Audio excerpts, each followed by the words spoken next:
Good morning and welcome to Money and Mindset with Dr. Money and Dr. Story Genius. Today, I'm joining you solo, Dr. Money, coming to you live, and I'm excited.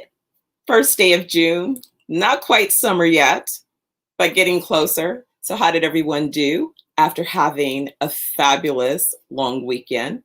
Hopefully, you had an opportunity to relax and refresh, feel a little rejuvenated, and begin your day. Well, I'm excited today because over the weekend, I noticed a post by one of my good friends, a fellow successful entrepreneur, and she was sharing a testimony about her granddaughter who, at 18 years old, Love, just opened her own spa, El Liana Spa. But it made me think about, of course, our topic around money and mindset, and more importantly, about the path to create a generational wealth, but understanding the key element that there are no shortcuts to success. What do I mean by that? Oftentimes, you see, and especially because of social media, you see the finished end result of oftentimes what may have been an investment of time and commitment and years of work. Sometimes even a path covered in disappointments, projects that didn't quite materialize as you anticipated, projects that did materialize, but something else happened.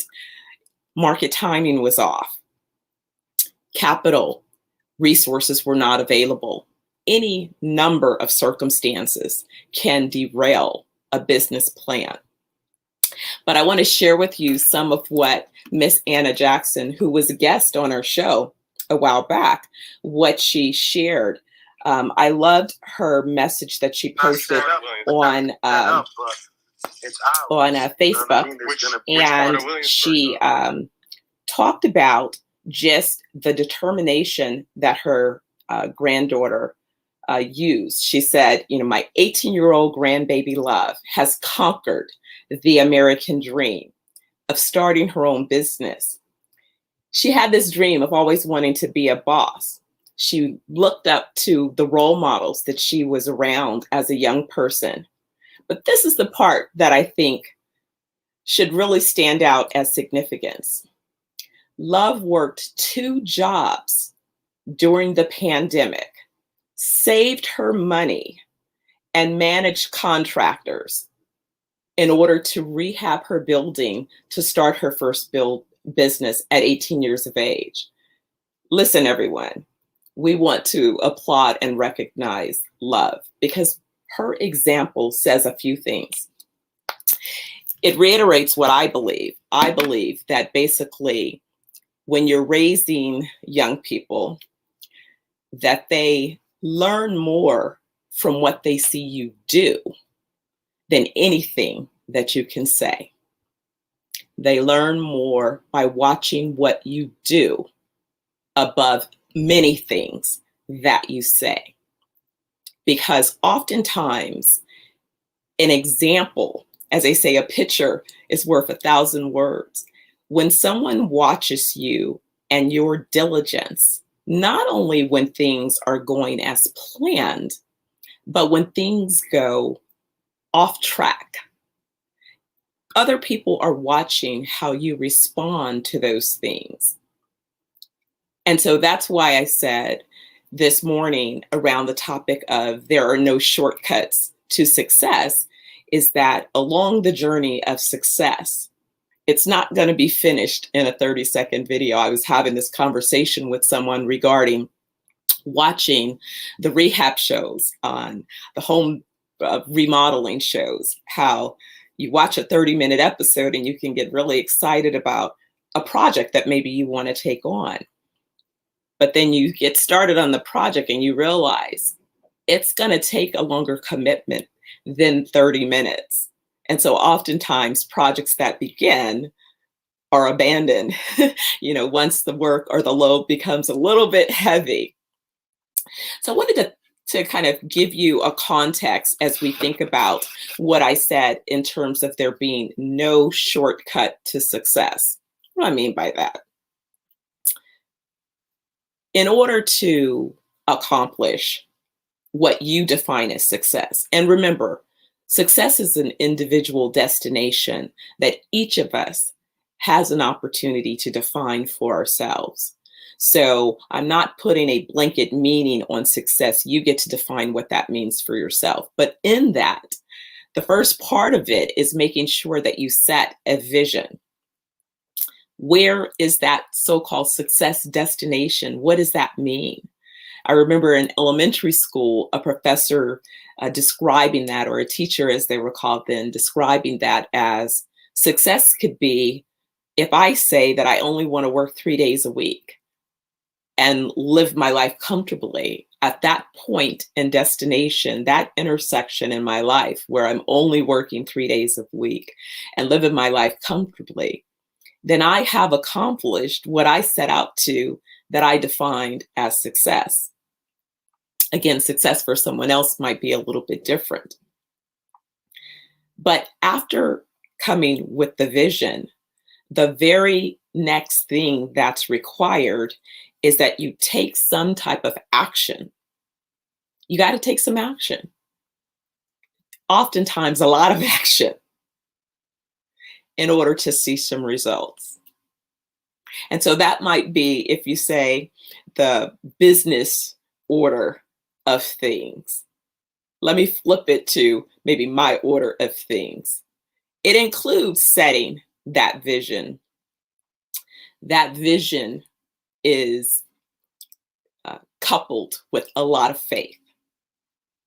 And what I believe is that faith is acting as if before things begin to manifest. And so I know that faith requires work. And so after setting the faith along that vision, then I get busy working on a plan.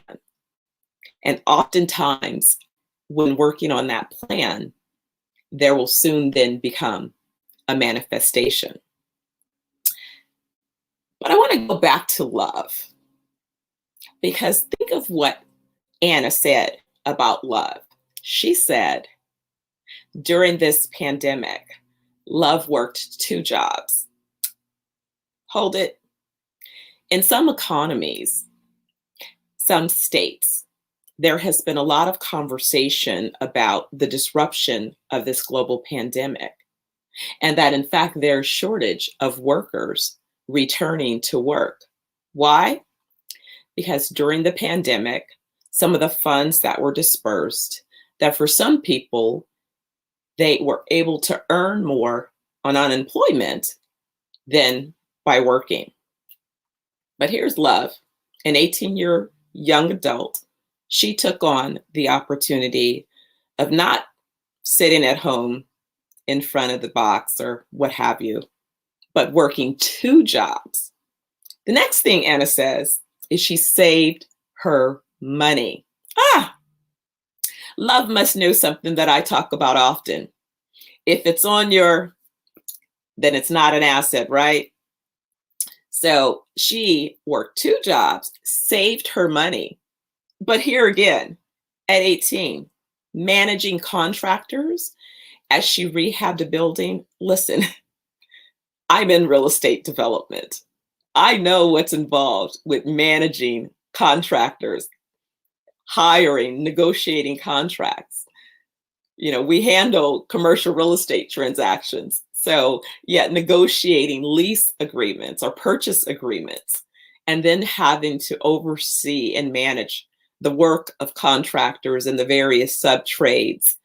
You know, the name of the game when you're building something is to have a clear scope, a schedule, and a budget. And you're recognized if you're able to navigate all of the myriad details along that process. And at the end of the day, receive a certificate of occupancy, having successfully managed the scope, the schedule, and the budget. Oftentimes, those 3 activities along time rehab or ground up construction project and derail the project in so many different ways. You have so many interfaces with um, plan checkers, different utilities, different inspections along the way, and then also making sure that you've got the financing managed, because you're going to be paying the contractors and the subs at certain intervals based upon project completion levels. And so you don't want to get too far in front of those payments, because sometimes you have subs or contractors that get off schedule and leave your job and go to another job. So when we talk about the requirements, just the challenge of taking on a construction project, again, at 18, there's nothing that I can say more than I applaud Love, and I hope that she will not only succeed with her business, but also share her story behind the inspiration. I know a lot of it has to do with looking at her parents and her grandparents. This is Anna's grandbaby. So she's had the pleasure of recognizing a family of entrepreneurs. And that's really what it takes, guys. When we look at the wealth in this country, the wealth in the world, and the intersection of the need to build, right? If you are a US citizen, then we all contribute based on the earnings of our organizations to making this country the best country it can be. And so it requires that each of us bring some additional, the next generation along. That means that if we're gifted with talent, with knowledge, with experience, with resources, that we should want to invest those things in ensuring that the next generation has an opportunity to go a bit further, that the next generation has an opportunity to sow good seed in fertile ground so that we'll continue to have a harvest. That is what building, or the idea of building generational wealth, is based upon.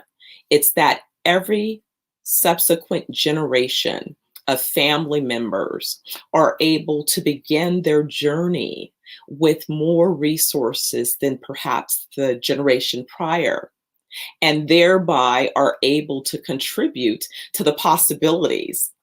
They're able to make meaningful impact.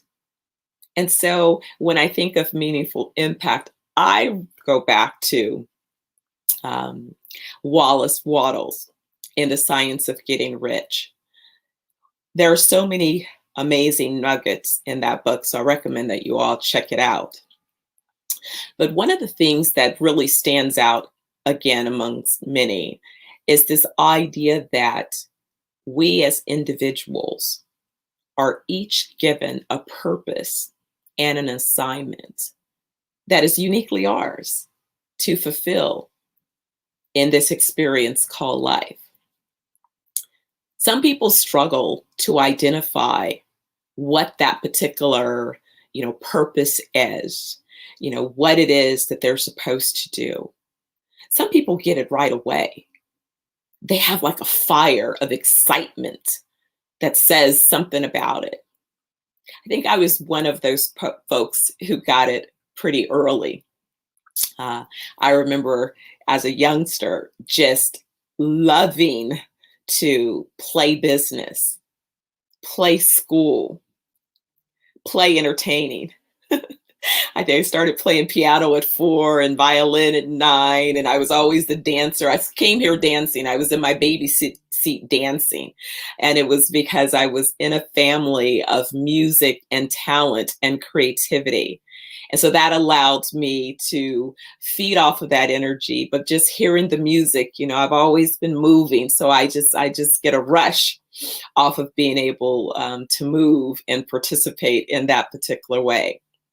But when I look back and I think about what my career has been built on, along my journey, I've been able to both be an entrepreneur.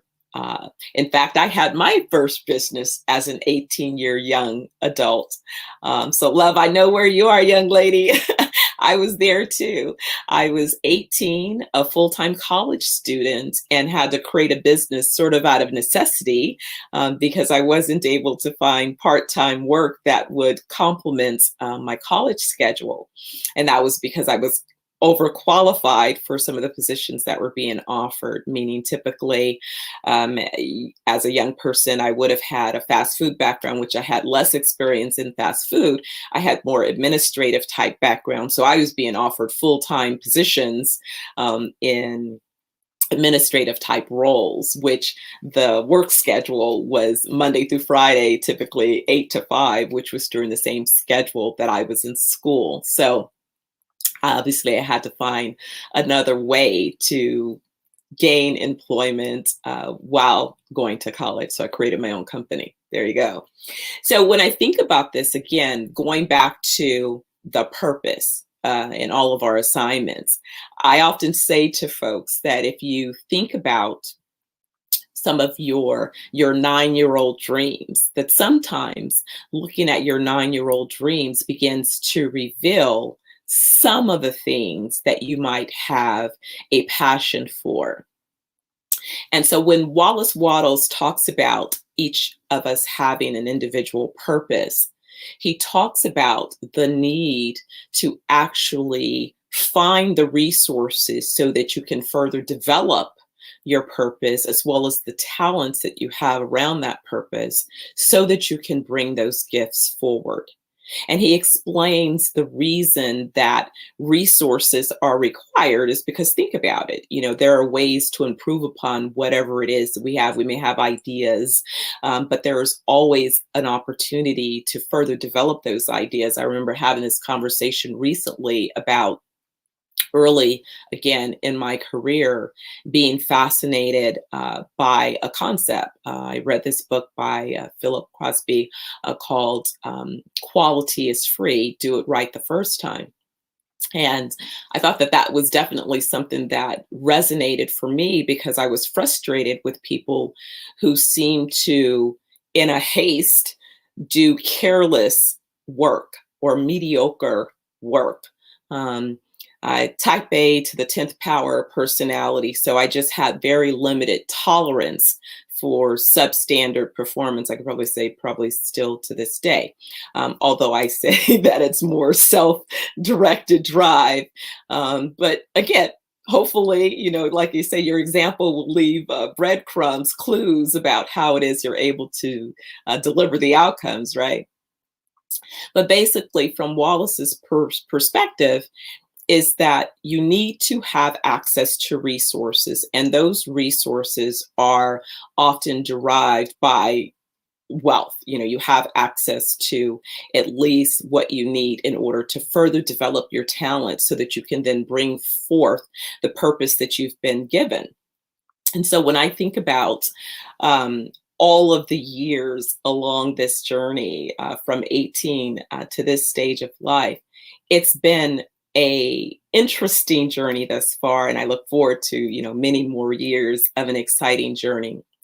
But what I noticed is that I had this attitude that as I developed my expertise in my area of chosen career, that it was not just enough to be an expert. So originally my focus was in the marketing space. I spent a lot of time in marketing and advertising and promotions as the first foundation of my career. I was really intrigued about what caused a customer to go from being informed about a product or service to completing a transaction. And so I would kind of calculate in my mind what would be the things that engage those particular customers to believe in the message, the value proposition that was offered by that product, but to follow through and complete a transaction. And so what that looked like in the marketing space was roles where I had an event marketing company. I served as a promotions director for a radio station. I had clients that were in the hospitality space and advised them on revenue strategies to grow different parts of their food and beverage. I was very instrumental in helping to switch the perspective of the food and beverage in many hotels from just where you were forced to eat when you were captive as a hotel guest to being an opportunity to present to locals, right? A menu of entertainment and food and beverage to bring in the local community that helped to bring in another stream of income. I don't know, some of you might be too young to remember, but in the good old days, the cost of staying at the hotel and eating the food, you'd ate horrible food and it was really expensive. So once there was a paradigm shift that, you know, you could have more affordably priced food by increasing the volume that you made available and bringing in the locals, then that became a new thing. It's so common now that no one could consider that there was a time past that it was done differently. But anyway, along this path of marketing and advertising, and then, you know, a lot of my career early on dealt around music, film, consumer facing products and brands, but companies, again, hospitality, hospitals, you know, spas, you know, you name it along the way. And that then prompted me to expand the business. And again, the goal was growth. And so what I had observed by, again, that vision that continued to evolve was that to be a significant player in the advertising and marketing communication space, my company needed to be a certain size and scale. And so I created initially a few strategic alliances with other agencies of similar size and scale as mine, so that we could all collectively go after larger assignments and at least compete on more of a national basis. And then after that, that culminated into my structuring and creating what became a $250 million base-backed joint venture to create a very large, you know, regional agency. Again, very early, you know, in my, by that point, my mid to late 20s. I left that field and moved into real estate development, not, I say abruptly, but it really was a time of researching what was happening in the real estate development space over the course of my career, being invited to the table, advising mayors of cities. I remember giving the keynote address for the National Conference of Black Mayors. I guess I was about 22 years old. And at that time, after giving the presentation, I was asked to advise that organization and also write. I wrote some articles for a publication that was directed to the mayors. So as a result of that, I was invited in to give advice about economic development opportunities in some of these cities. And what I noticed is, following my strategic look at where the opportunities were in those markets, that then there would be development opportunities. And so I thought, well, I want to be able to participate. If these folks are taking advantage of my recommendations, I like to be on that side. So that then was the career change that I took some 25 years ago and moved into a real estate development, which is where I've occupied most of my last 20 something years, with a little bit, I'd say about 8 years overlap in the venture space. But nonetheless, when I look at each step along this journey, it's all required the same sort of steps or process to pursue success. First, it's coming up with, you know, that vision. What's the new destination? Where is it that I'm heading? Relying upon my faith, you know, what's required in my faith, you know, how is it that I move forward through each of the respective days towards pursuing the outcomes. You know, right now I'm in the midst of raising capital for a new global company that I've created. And it's a very exciting stage, again, as I take on another level of challenge and opportunity. But